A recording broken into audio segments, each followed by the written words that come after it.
Morning class. I'm going to be trying to teach you about Brutespray. We use this program to check default credentials on vulnerable systems that we're trying to hack. Our Linux operating system of choice is Kali 19.4. We left it on NAT so we can get our packages and updates. And then we have a host-only adapter. When we are done updating, we turn off NAT, so it only communicates in the virtual environment with Metasploit, which is our victim computer, which is never to be on the network that is not trusted, so we leave it as host-only. And both these are available from Kali's official site, and you can get Metasploitable too from SourceForge.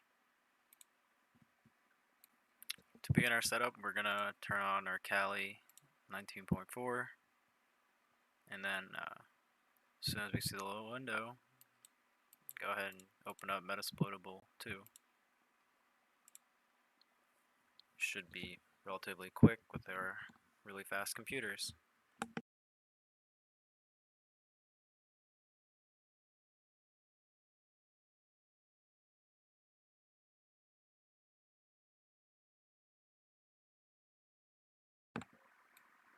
Here we log in with our default credentials. Everyone should know it's root and Tor. For Metasploitable 2, it's msadmin, which is provided to us in the very beginning as soon as you turn it on up here. Next, we'll check if we're on the internet.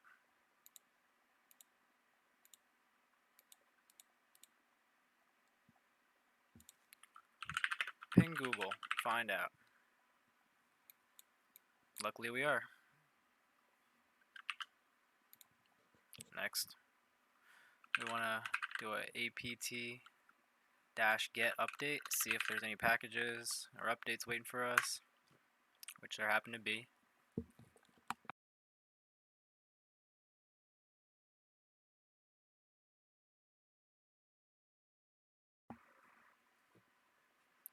Next, we're gonna try to get our Brutespray package that I'll be teaching.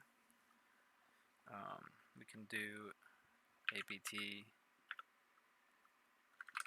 install Brutespray, and luckily we found it. Hit Y, give it the yes, let it run.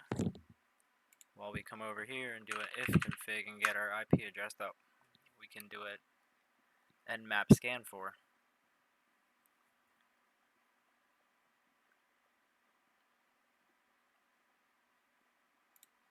So now that we have some information, we can run an nmap scan on the Kali system against our victim, which is 192.168.56.108. We have a OX because we want an XML file output. We're going to name it test XML. And we're going to give it a -v for verbose and see what we actually get while it's running.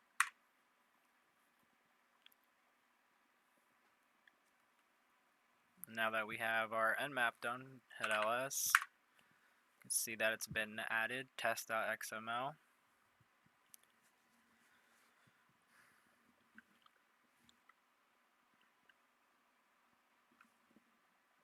And we have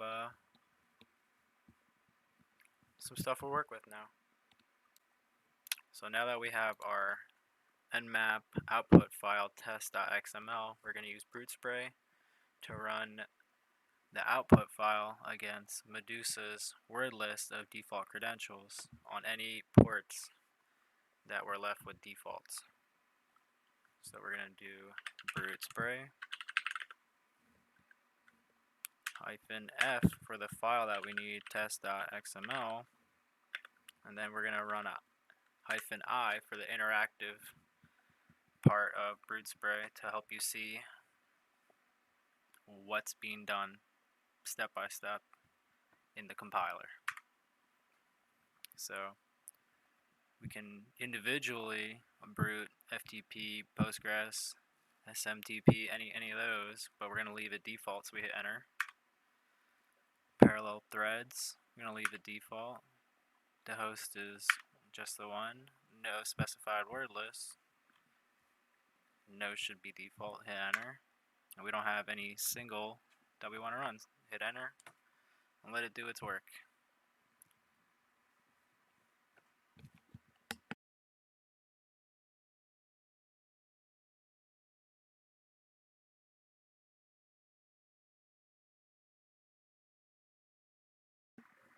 This process may take about 5 minutes to 10 minutes because this is a controlled environment.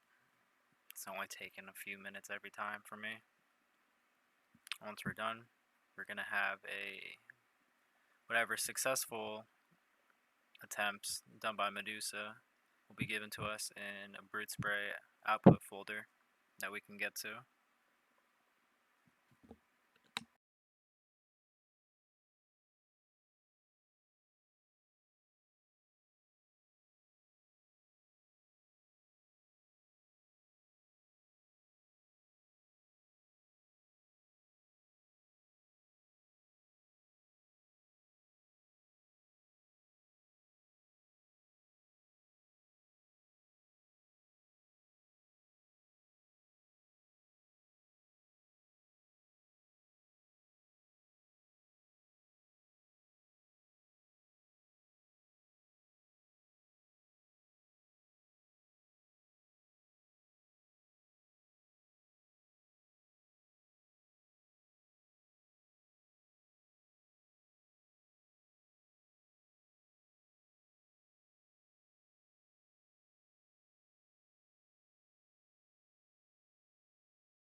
Alright, so now that we're done, we're going to hit ls, change directory to brutespray dot output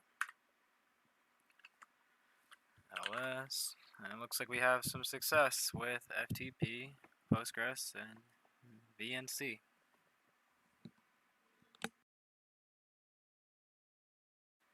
We can go ahead and open up another terminal, figure out where our successful outputs are by changing the directory to Brutespray output, and then using nano to open one of them. We'll do the FTP file,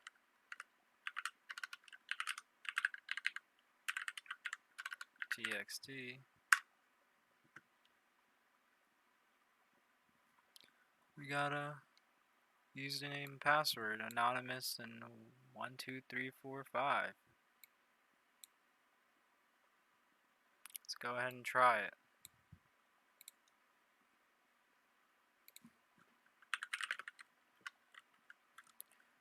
So back on the Brutespray terminal, we go to FTP 192.168.56.108.